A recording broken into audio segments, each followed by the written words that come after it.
तुम्ही आयुक्तांना भेटलेला आहात, काय कारण होतं, कशा होतं? 2 दिवसापूर्वी वंचित बहुजन आघाडीचे अध्यक्ष राहुल माकासरे आणि सामाजिक कार्यकर्ते विजय वाऊळ यांनी कॉलेजच्या बाहेर आरएसएसनी त्या ठिकाणी बोर्ड लावून आरएसएसची नोंदणी चालू केली होती आणि त्याला विरोध करण्याचं काम राहुल माकासरे आणि विजय वाऊळ यांनी केलेलं आहे.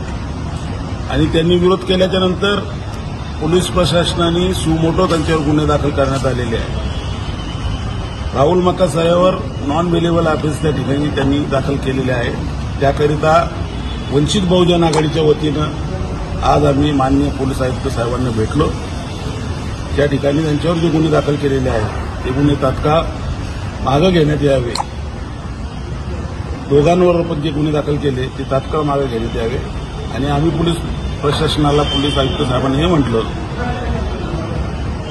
की आरएसएस जी मनुवादी संघटना आहे, जी संघटनेला विरोध फुले शाहू आंबेडकर, वंचित बहुजन आघाडी आणि आरएसएस ही फक्त वंचित बहुजन आघाडी फुले शाहू आंबेडकरवाद्यांना घाबरती आहे.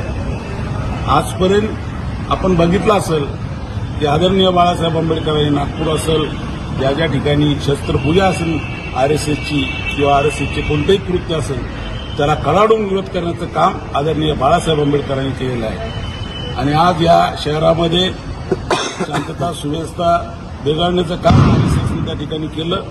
परंतु त्या ठिकाणी ज्या लोकांनी त्याला विरोध केला, ज्या कार्यकर्त्यांनी त्याला विरोध केला, त्याच कार्यकर्त्यांवर त्या ठिकाणी गुन्हे दाखल करण्याचं काम या ठिकाणी पोलीस प्रशासनानं केलं आहे. माननीय आयुक्त साहेबांना आज आम्ही या ठिकाणी भेटलो आणि आम्ही सांगितलं की या लोकांवर जे सुमोटो गुन्हे दाखल करण्यात आलेले आहेत ते तात्काळ मागे घेण्यात यावे. जर हे गुन्हे दाखल केले नाही तर येणाऱ्या काही दिवसामध्येच वंचित बहुजन आघाडी फुले शाहू आंबेडकरांच्या विचारांच्या सर्व लोकांना सोबत घेऊन या आरएसएसच्या ऑफिसवर आम्ही मोर्चा काढल्याशिवाय राहणार नाही.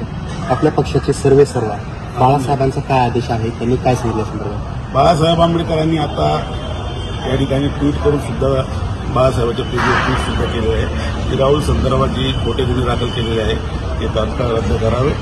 आणि जर गुन्हे रद्द केले नाही तर या शहरामध्ये एक मोठा मोर्चा या ठिकाणी आम्ही आयोजित करणार आहोत.